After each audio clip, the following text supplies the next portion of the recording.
Good morning all of you. Most welcome विद्यार्थियों,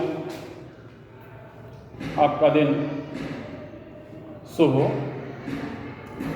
आज हम समास पढ़ने जा रहे हैं। इससे पहले भी समास ही पढ़ रहे थे, लेकिन आज समास का अंतिम समास हम लोग पढ़ेंगे और उसके बाद फिर अगला पढ़ा जाएगा। तो आज मैं आपको समास कैसे पढ़ा जाता है, समास कैसे समझते हैं,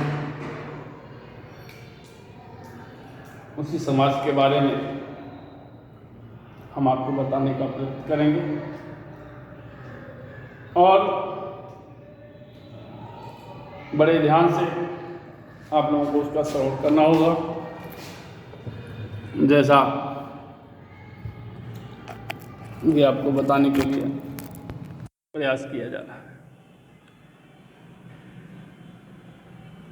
तो ध्यान देंगे, हम आपको समास के बारे में जो बताने जा रहे थे। अब देख लो समास है, तो अव्ययी भाव समास यानी अव्यय। अव्यय का मतलब आ और धन से, यानी आ माने नहीं व्यय, जो व्यय ना किया जाए, यानी जो खर्च ना हो, जिसके स्वरूप में कोई परिवर्तन ना हो, उसे हम क्या कहते हैं? अव्यय कहते हैं। किसी के साथ जब उसका प्रयोग किया जाता है तब भी उसके स्वरूप में कोई परिवर्तन ना आवे तो उसको मैं अव्यय कहता हूँ। अव्यय के बारे में ये है, अव्यय की परिभाषा जो है इसमें आपको बताया गया है कि अव्यय क्या होता है कि आ माने नहीं होता है और व्यय माने खर्च, जिसके स्वरूप में कोई परिवर्तन ना हो, यथावत बना रहे, जैसे का पैसा बना रहे, उसे हम अव्यय कहते हैं। अव्यय की परिभाषा है कि जिस समास में पूर्व पद अव्यय हो उसे अव्ययी भाव समास कहते हैं। जिस समास में पूर्व पद क्या हो? अव्यय हो। पूर्व पद का मतलब पहला पद, प्रथम पद। तो पूर्व पद माने कैसे आपने लिखा है प्रतिदिन, क्या लिखा बेटा? प्रतिदिन। तो प्रतिदिन में जो है वो प्रति शब्द जो है वह अव्यय है। प्रति क्या है? यह अव्यय का काम कर रहा है, अव्यय। जैसे यहां प्रतिदिन लिखा है, आप प्रत्येक भी लिखते हैं तो इसमें भी जो है क्या है? अव्यय। उदाहरण स्वरूप आपको दिया गया है प्रतिदिन, प्रतिदिन बराबर प्रतिदिन, यानी प्रतिदिन दिन। यथाशक्ति, यथा क्या है? अव्यय। आ क्या है? अव्यय। अन क्या है? अव्यय है।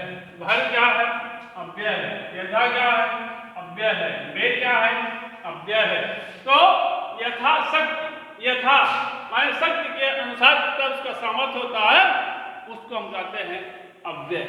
आमरण, आ माने नहीं, मारण, मरण तक। अनुरूप, अनूप शब्द अव्यय। अनु और रूप के योग्य, रूप के योग्य को हम क्या कहते हैं? अनुरूप। भर पेट, भर पेट पहले भर पेट, पेट भर। यथा समय, यथा माने बिना थके, यथा समय।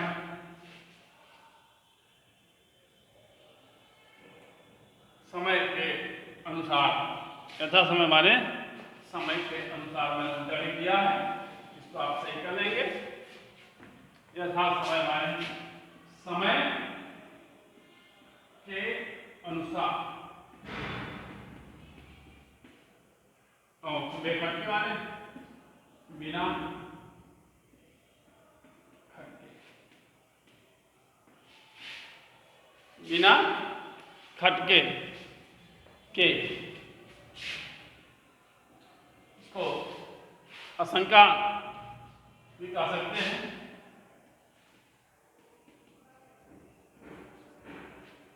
तो ये आपका अव्ययी भाव समास हुआ। अव्ययी भाव समास के बारे में आपको मैंने बता दिया कि अव्ययी भाव समास क्या होता है और अव्ययी भाव कैसे हम समझते हैं। दूसरी चीज आता है जो वो आता है कि आप थोड़ा सा संक्षेप में देखेंगे क्योंकि आपको पहले पढ़ाया गया है तो आप समझेंगे उसको।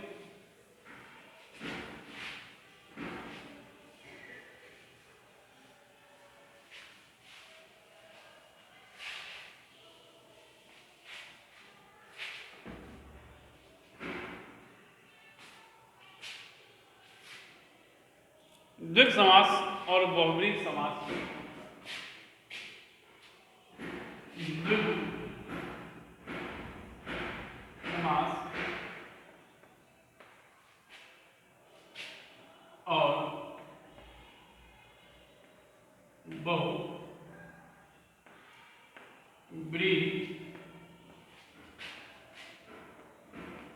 समास में अंतर।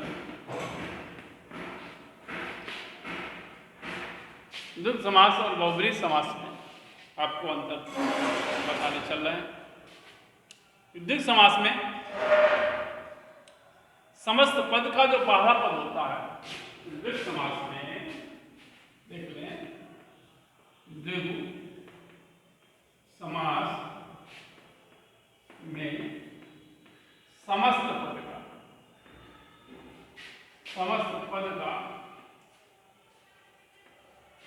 पहला संख्यावाची क्या होता है बेटा? संख्यावाची। द्विग समास में बाद में द्विग समास में पहला पद संख्यावाची विशेषण, संख्यावाची विशेषण है ना।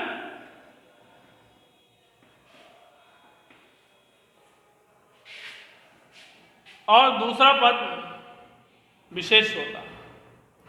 दूसरा जो पद होता है वह दूसरा पद विशेष क्या होता है? परंतु बहुब्रीहि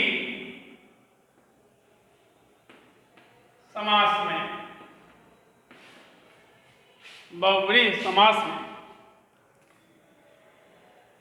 पूरा पद ही विशेषण का काम करता है। में पूरा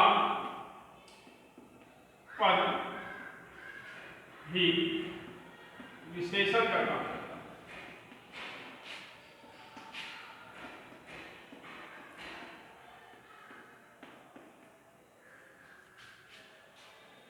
पूरा पद विशेषण का काम करता है। अब आप जैसे चतुर्भुज,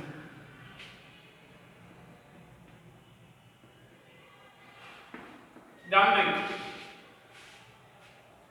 द्विग समास में समस्त पद का पहला पद क्या होता है बेटा?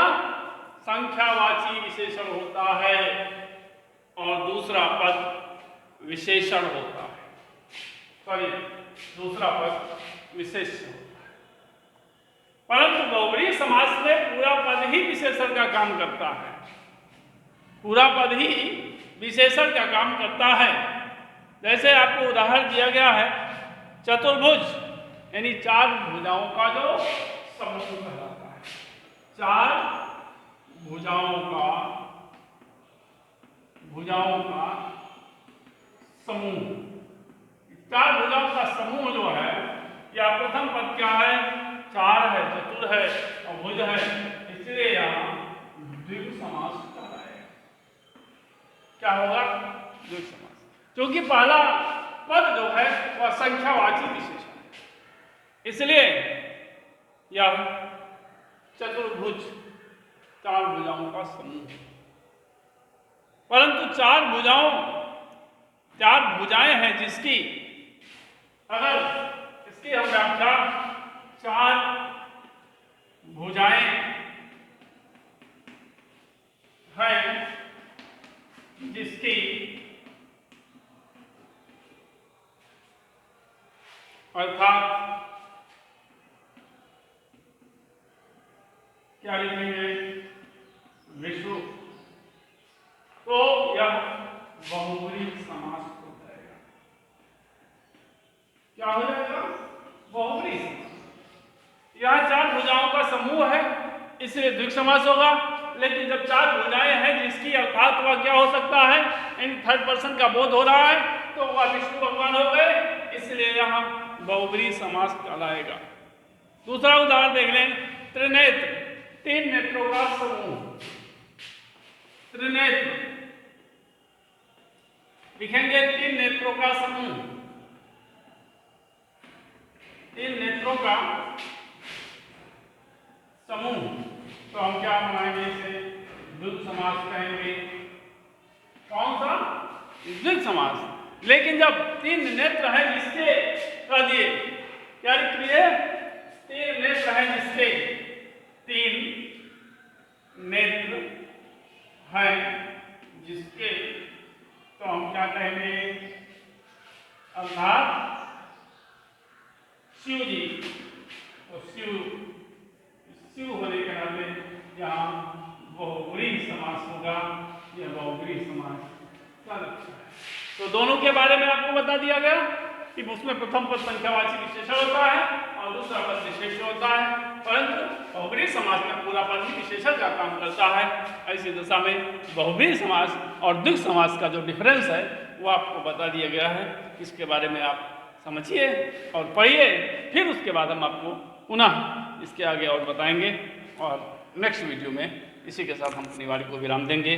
धन्यवाद, आपका दिन शुभ हो।